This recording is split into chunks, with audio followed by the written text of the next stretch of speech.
करीब 10 दिन पहले मैं थका हुआ और काफ़ी बीमार होकर पेरिस से निकला था और इस बड़े उत्तरी मैदान में आ गया।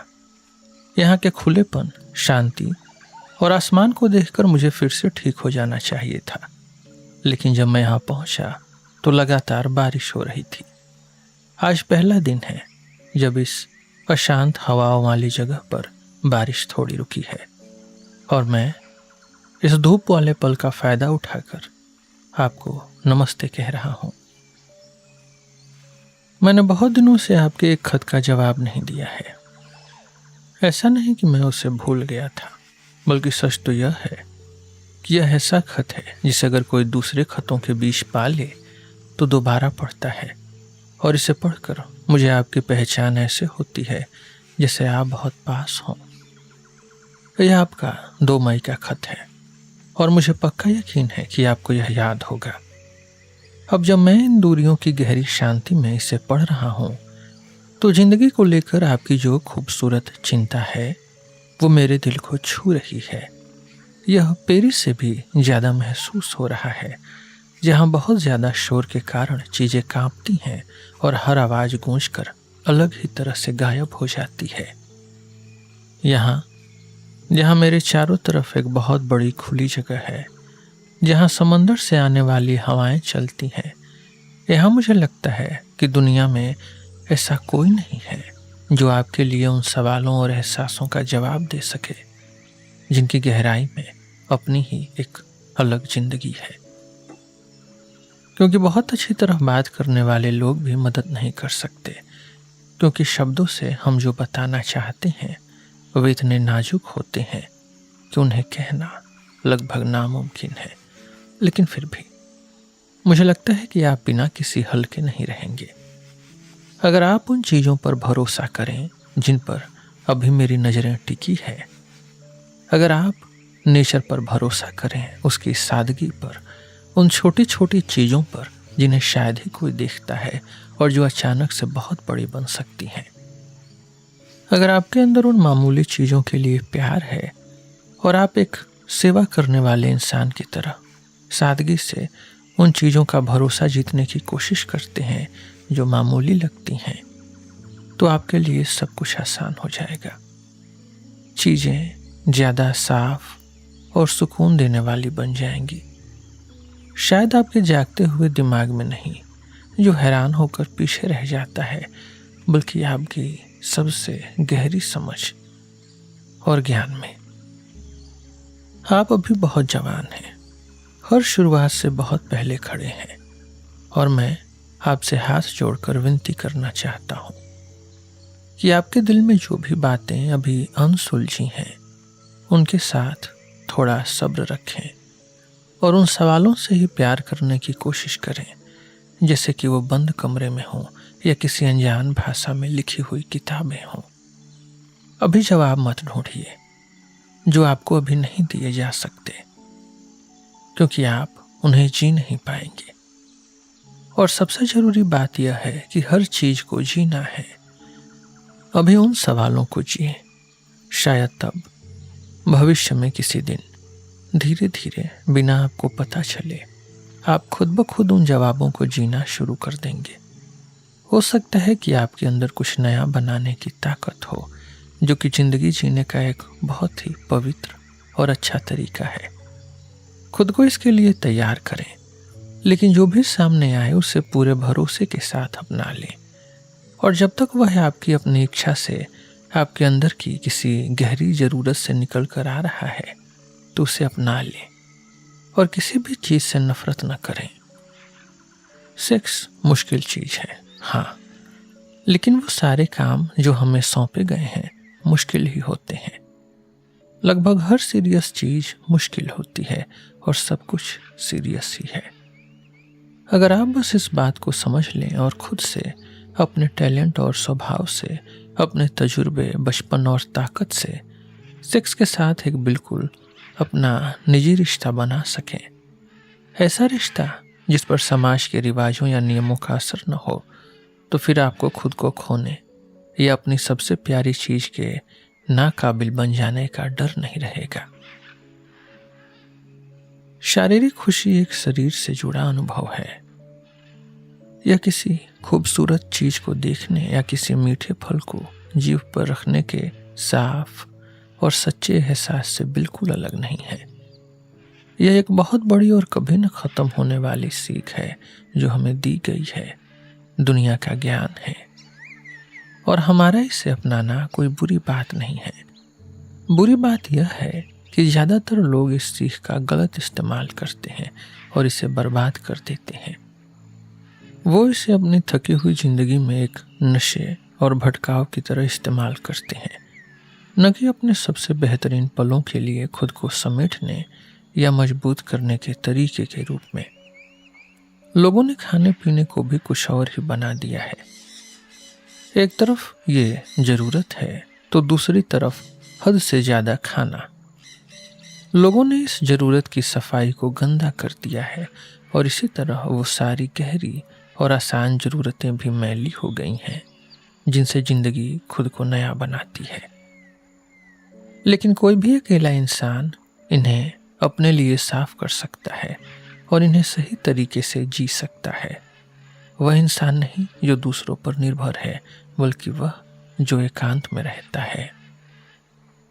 वह यह याद रख सकता है कि जानवरों और पौधों में जो भी खूबसूरती है वह प्यार और तड़प का एक शांत और लंबा रूप है, और वह जानवर को वैसे ही देख सकता है जैसे वह पौधों को देखता है, जो बहुत ही सब्र और इच्छा के साथ एक होते हैं, अपनी गिनती बढ़ाते हैं और बड़े होते हैं। वे ऐसा किसी शारीरिक मजे या दर्द की वजह से नहीं करते, बल्कि उन जरूरतों के आगे झुकते हैं जो मजे और दर्द से कहीं बड़ी है। काश कि इंसान दुनिया में फैले इस रहस्य को, जो कि सबसे छोटी चीजों में भी मौजूद है, थोड़ी और सादगी से अपना पाते। काश कि वे इसे हल्के में लेने के बजाय और ज्यादा गंभीरता से बर्दाश्त कर पाते, सह पाते और महसूस कर पाते कि यह असल में कितना भारी है। काश कि इंसान अपने खुद की पैदा करने की ताकत के लिए और ज्यादा सम्मान दिखाते। असल में यह ताकत एक ही है, चाहे वह दिमागी हो या शारीरिक, क्योंकि दिमागी रूप से कुछ बनाना भी शरीर से ही निकल कर आता है। यह सिर्फ शारीरिक खुशी का एक ज्यादा कोमल और हमेशा रहने वाला रूप है।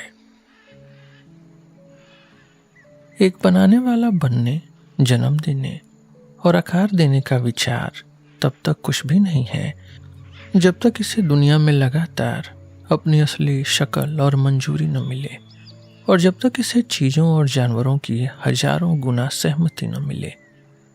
और इसमें हमें जो मज़ा आता है वो इतना ज़्यादा खूबसूरत और गहरा इसलिए है क्योंकि इसके अंदर लाखों लोगों के जन्म देने और पैदा होने की पुरानी यादें छिपी हुई हैं।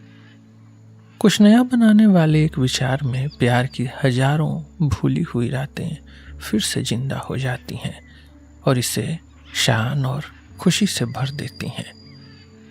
और वो लोग जो रातों में एक साथ आते हैं और इस झूमते हुए मजे में खो जाते हैं, वे असल में एक बहुत ही पवित्र काम कर रहे होते हैं।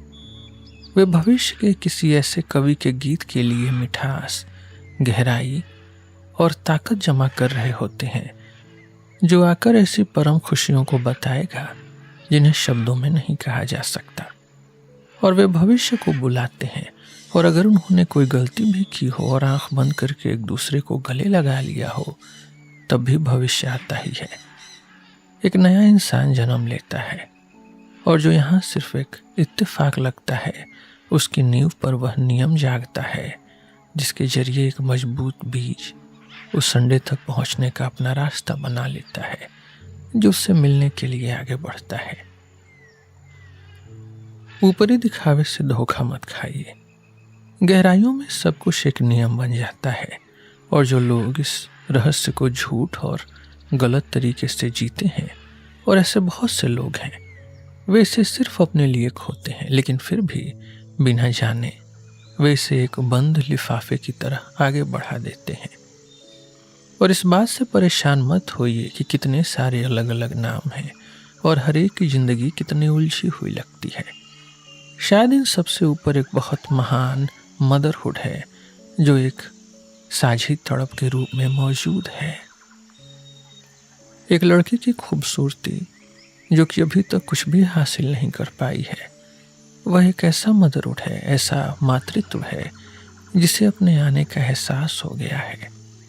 वह खुद को तैयार करना शुरू कर देती है, बेचैन होने लगती है, तड़पने लगती है। और एक माँ की खूबसूरती वह मदरहुड है जो सेवा करता है। और एक बूढ़ी औरत के अंदर एक बहुत बड़ी याद बसती है। और मुझे लगता है कि आदमी के अंदर भी एक मदरहुड होता है, शारीरिक और दिमागी दोनों। उसका कुछ नया जन्म देना भी एक तरह से बच्चे को जन्म देने जैसा ही है। और जब वह अपने अंदर की पूरी गहराई से कुछ बनाता है तो वह भी एक तरह का जन्म देना ही है।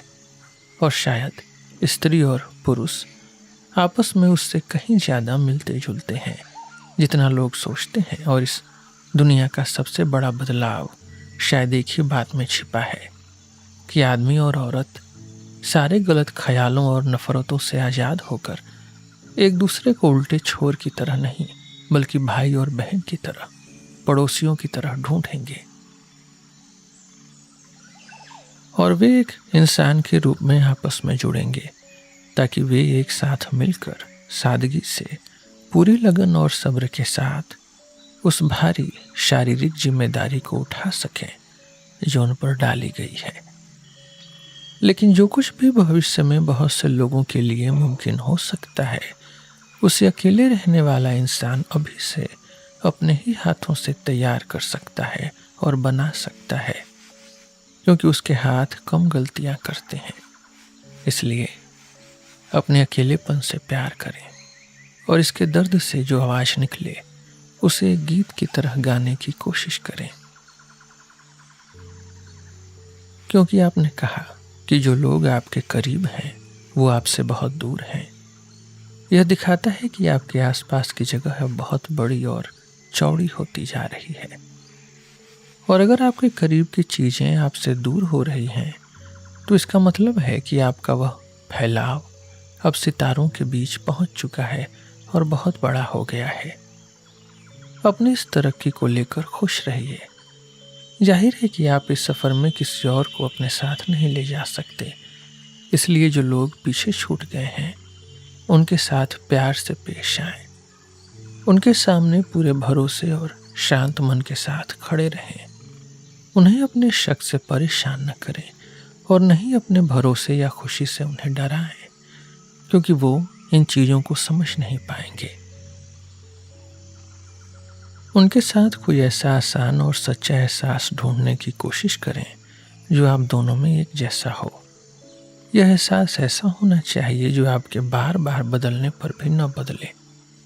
जब आप उन्हें देखें तो जिंदगी के उस रूप से प्यार करें जो आपका अपना नहीं है, और उन लोगों के लिए थोड़ी नरम रहें जो बूढ़े हो रहे हैं, जो उस अकेलेपन से डरते हैं जिस पर आपको भरोसा है। माँ बाप और बच्चों के बीच जो हमेशा एक तनाव रहता है उसे और बढ़ाने से बचें। यह बच्चों की बहुत सी ताकत को ख़त्म कर देता है और बड़ों के उस प्यार को बर्बाद कर देता है जो भले ही आपको समझे न, लेकिन फिर भी आपके लिए काम करता है और आपको गर्माहट देता है। उनसे किसी सलाह की उम्मीद न करें और नहीं ये सोचें कि वे आपको समझेंगे, बल्कि उस प्यार पर भरोसा करें जो आपके लिए खजाने या खानदानी दौलत की तरह सहेज कर रखा जा रहा है। और यह यकीन रखें कि उस प्यार में इतनी बड़ी ताकत और आशीर्वाद है कि आप जितनी दूर चाहें बिना उस प्यार से बाहर निकले अपना सफ़र तय कर सकते हैं। यह बहुत अच्छी बात है कि आप जल्द ही एक ऐसे काम या प्रोफेशन में जा रहे हैं जो आपको हर मायने में आज़ाद और पूरी तरह से अपने पैरों पर खड़ा कर देगा। सब्र के साथ इंतजार करें और देखें कि क्या इस काम की बंदिशों की वजह से आपके अंदर की ज़िंदगी को घुटन महसूस होती है या नहीं। मैं खुद इसे एक बहुत ही मुश्किल और बहुत ज़्यादा मेहनत मांगने वाला काम मानता हूँ, क्योंकि इस पर बहुत सारे पुराने रिवाजों का भारी बोझ है और यह अपनी ड्यूटी को अपने तरीके से निभाने की बहुत कम जगह देता है। लेकिन बहुत ही अनजान और अजीब हालतों के बीच भी आपका यह अकेलापन आपका सहारा बनेगा और आपके लिए एक घर की तरह होगा और वहीं से आप अपने सारे रास्ते ढूंढ लेंगे।